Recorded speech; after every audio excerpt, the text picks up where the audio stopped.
I was living in a small university town called Loughborough, 100 miles outside north of London. My girlfriend Medina, she lived in London. Every weekend, we'll travel to see each other, alternating the locations. One weekend, she'll come to Loughborough, and the other weekend, I'll travel to London.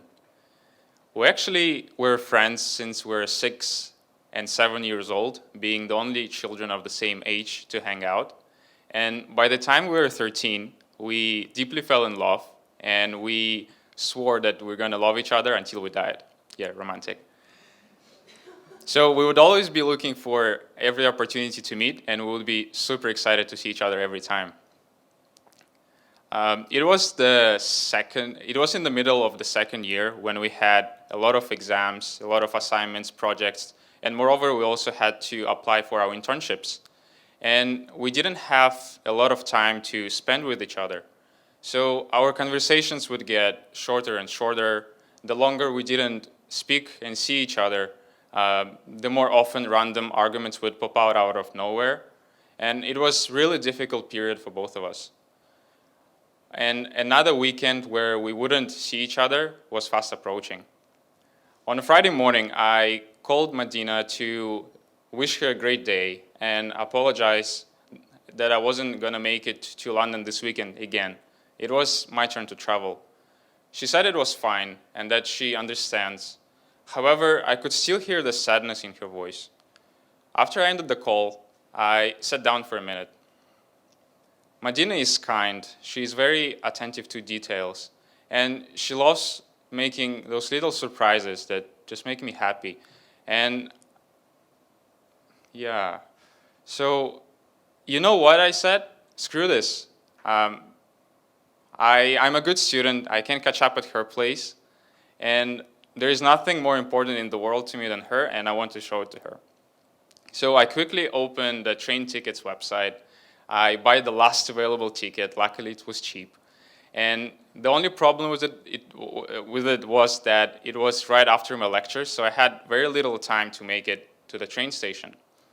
Throughout the day, I would adhere to my plan, which was make and remind Medina that everything is so bad and disappointing, that I wouldn't make it this weekend.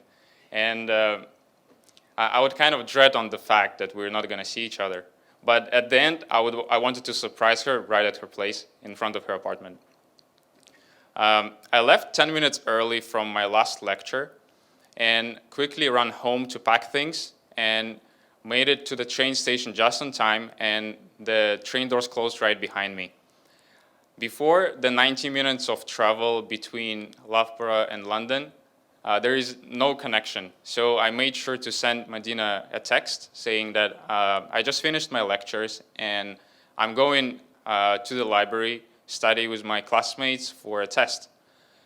And at this point, I'm really, really nervous. I'm excited. My heart is pumping. And this 90 minutes in the train seemed like forever. I feel like a kid skipping school. It's really crazy. And as I'm approaching London, my palms are getting sweatier and sweatier.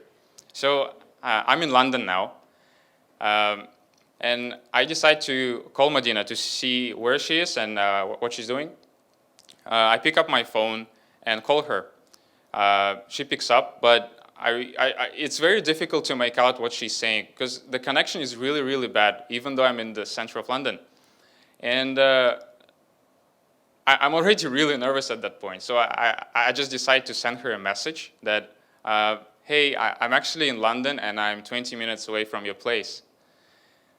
And then I get a lot of question marks. I get a lot of confused emojis.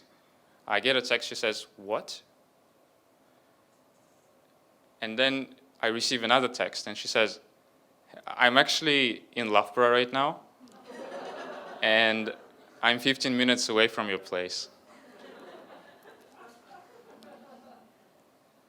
So she was planning and plotting exact same thing as I did. We even were in the same train, just in the opposite directions.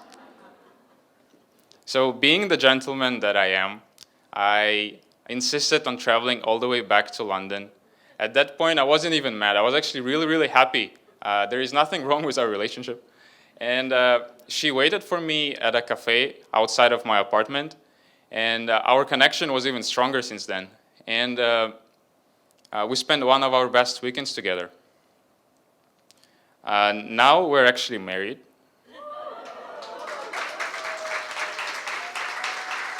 And we can't wait until we can travel again, but this time we'll travel in the same direction together.